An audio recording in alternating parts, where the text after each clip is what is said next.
विषय है उपसर्ग, जिसे इंग्लिश में कहा जाता है प्रीफिक्सेस। प्री मीन्स पहले, फिक्सेस माने जुड़ने वाले। तो पहले जानने से पहले कि प्रीफिक्सेस क्या होते हैं, यानी कि उपसर्ग क्या होते हैं, उसे जानने से पहले हम देखते हैं कि शब्द रचना यानी शब्द का निर्माण कैसे होता है। तो हम जानते हैं कि वर्णों के सार्थक समूह को शब्द कहते हैं, यानी कि जब वर्ण मिलते हैं, ठीक है, और उनका अर्थ निकलता है, उसे हम क्या कहते हैं, शब्द कहते हैं। तो हमारी व्युत्पत्ति के आधार पर शब्द के 3 भेद होते हैं, रूढ़, यौगिक और योग रूढ़। तो व्युत्पत्ति के आधार पर कितने भेद होते हैं, शब्द के 3 भेद होते हैं, रूढ़, यौगिक और योग रूढ़। योग रूढ़ अर्थ की दृष्टि से क्या हो जाते हैं, रूढ़ होता है, यानी कि जो योग रूढ़ शब्द होगा उसका अर्थ निकाला जाएगा तो उसका अर्थ क्या हो जाएगा, रूढ़ हो जाएगा।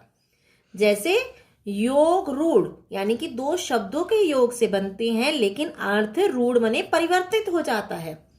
जैसे दश प्लस आनंद, ठीक है, यौगिक हो गया ना, दश का भी अर्थ निकलता है और आनंद का भी अर्थ निकलता है, तो ये यौगिक हो गए।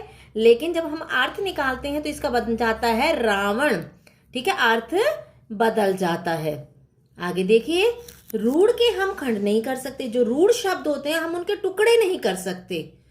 जैसे कि इनके, या कह सकते हैं कि इनके निरर्थक खंड होंगे जिनका कोई अर्थ नहीं निकलेगा। अब हम एग्जाम्पल लेते हैं, जैसे चावल, अगर मैं इसके खंड करती हूं तो बनेगा चा प्लस वल, यानी चा का भी कोई अर्थ नहीं निकल रहा, यहां हमारा दश का भी अर्थ निकल रहा था और आनंद का भी अर्थ निकल रहा था। लेकिन अगर मैं लेती हूं चावल, चा प्लस वल, चा का कोई अर्थ नहीं है और वल का भी कोई अर्थ नहीं है। अगर मैं इसका दूसरी तरह से इसके खंड करने का प्रयास करती हूँ तो बनता है चाव प्लस में ल, इसका भी कोई अर्थ नहीं निकलता। अब ये देखते हैं हम कि अतः यौगिक शब्द ऐसे होते हैं जिनसे हम शब्द रचना कर सकते हैं। यौगिक शब्द ऐसे होंगे जिनसे हम शब्दों का निर्माण कर सकते हैं। यौगिक शब्द की रचना 3 प्रकार से होती है, यानी कि योग से, किनके योग से हम शब्दों की रचना करते हैं, उपसर्ग के योग से, उपसर्ग जोड़कर, प्रत्यय के योग से शब्द रचना कर सकते हैं और समास के योग से भी हम शब्द रचना कर सकते हैं। तो यौगिक शब्द की रचना 3 प्रकार से होती है, यानी कि योग से शब्दों का निर्माण होता है। किनके योग से, उपसर्ग के योग से, प्रत्यय के योग से और समास के योग से। अब देखते हैं उपसर्ग के योग से शब्द का निर्माण कैसे होता है। अगर मैं लेती हूं अन उपसर्ग लेती हूं और मूल शब्द जोड़ती हूं आदर, तो इसका क्या नया बनेगा शब्द, अनादर। हमने अन जोड़ा है, आदर शब्द में मैंने उपसर्ग जोड़ा है, तो हमारा एक शब्द नया बनता है अनादर। अब मैं प्रत्यय के योग से भी शब्द का निर्माण करती हूँ, ठीक है, प्रत्यय के योग से, योग कह रही हूँ तो इसका मतलब आपको समझ आ गया कि यौगिक शब्द से ही रचना का निर्माण हो रहा है। प्रत्यय के योग से देखते हैं, शब्द कौन सा है, सुंदर, मूल शब्द हमारा कौन सा है, सुंदर, और हमने प्रत्यय कौन सा लगाया उसमें, ता प्रत्यय, तो हमारा एक नया शब्द क्या बना, सुंदरता, ठीक है।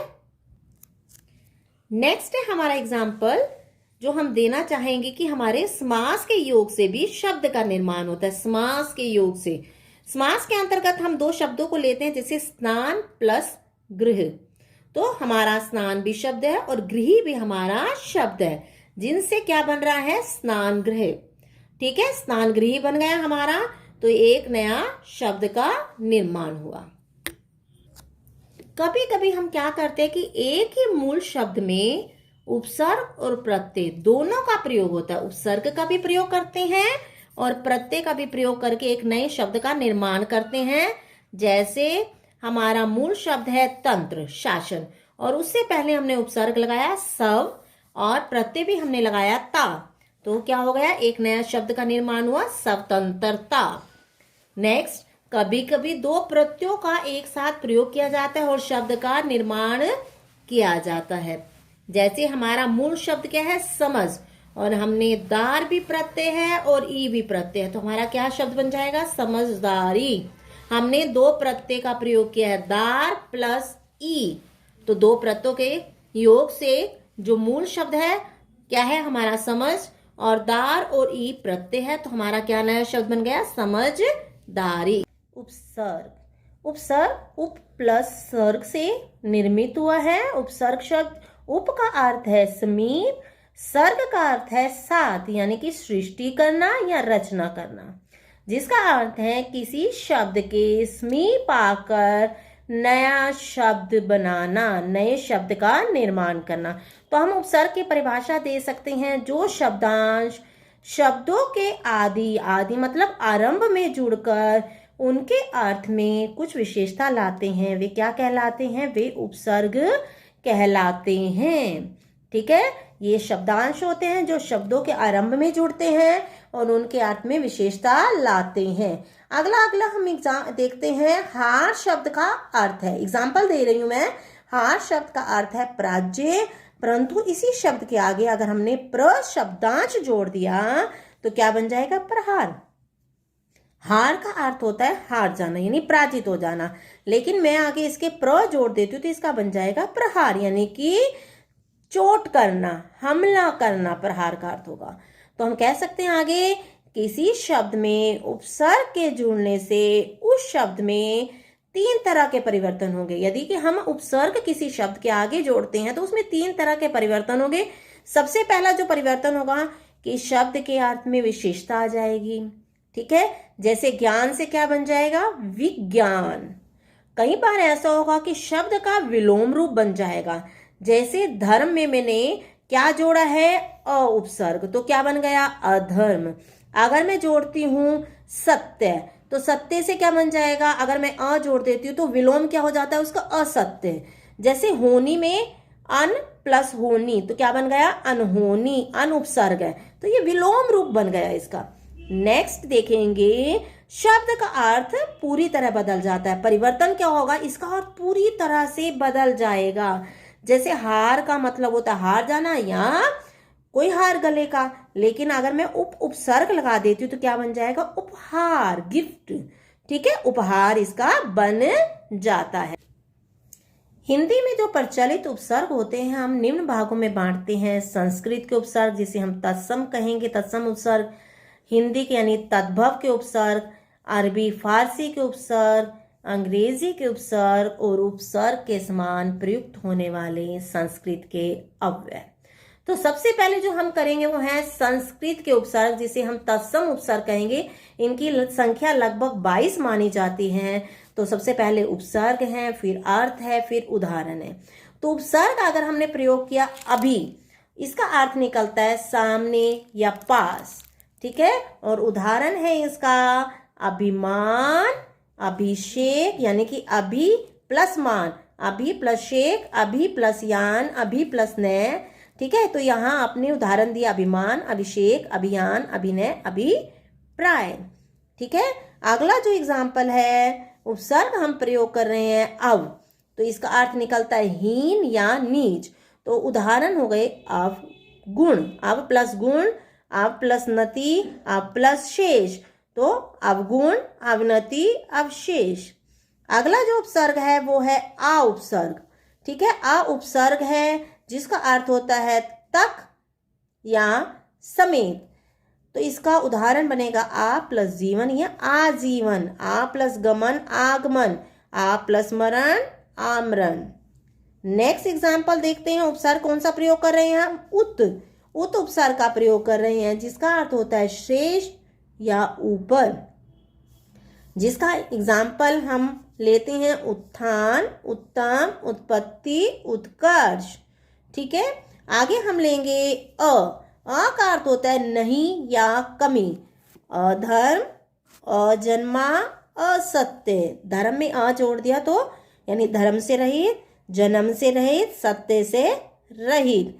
नेक्स्ट एग्जाम्पल जो हमारा है सह का अर्थ होता है साथी, सहपाठी, सहचर, सहगामी।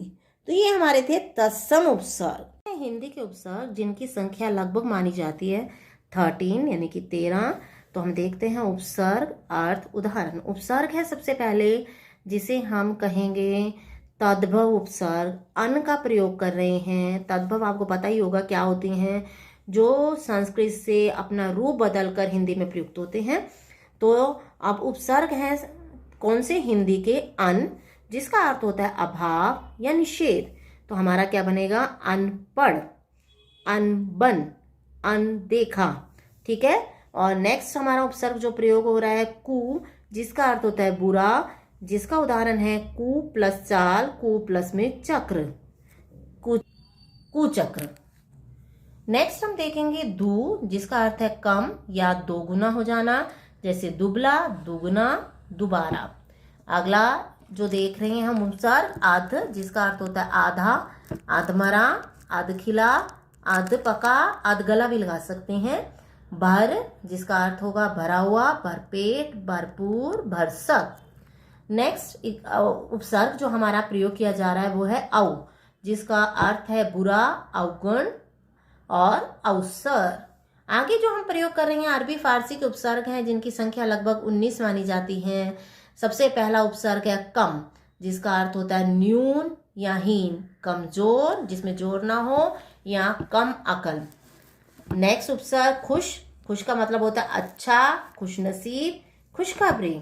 गैर, जिसका अर्थ होता है रहित या निषेध, गैर हाजिर, गैर मुल्क, गैर कानूनी। बे, जिसका अर्थ होगा बिना, बेइज्जत, बेशरम, बेरोजगार। हम उपसर्ग, जिसका अर्थ है समान या साथ वाला, और जिसके उदाहरण है हमदर्द, हम उम्र, हमदम। अगला जो प्रयोग कर रहे हैं उपसर्ग वो है हर, जिसका अर्थ है प्रत्येक, यानी कि हर दिन, हर रोज, हर साल। आगे है अंग्रेजी के उपसर्ग। अंग्रेजी के उपसर्ग में सबसे पहले प्रयोग कर रहे हैं सब, जिसका अर्थ होता है अधीन या नीचे काम करना, उदाहरण है सब इंस्पेक्टर, सब जज। अगला उपसर्ग हेड, जिसका अर्थ होता है मुख्य, यानी कि हेडमास्टर, मास्टरों का मुखिया, या हेड क्लर्क, क्लर्क का मुखिया। नेक्स्ट हमारा उपसर्ग है चीफ, जिसका अर्थ होता है प्रमुख, चीफ मार्शल, चीफ सुपरिटेंडेंट। अगला है जनरल, जिसका अर्थ होता है प्रधान, general manager, general secretary. Next उपसर्ग वाइस, जिसका अर्थ होता है सहायक, यानी कि वाइस राय, वाइस चांसलर। आगे हम करेंगे उपसर्ग के समान प्रयुक्त होने वाले संस्कृत के अव्यय, जो है सबसे पहला अधय। अधय का अर्थ क्या होता है? नीचे, तो हम देंगे अधय पतन, अधोलिखित। पुरा, पुरा माने पहले या पुरातन, जिसके एग्जाम्पल है पुरातत्व या पुरावृत्त। आगे है अंतय, अंतय का अर्थ होता है भीतरी, अंतःकरण, अंतःपुर। अंतःपुर का मतलब होता है महल। चिर, चिर का मतलब होता है लंबे समय या बहुत देर तक, चिरकाल, चिरायु।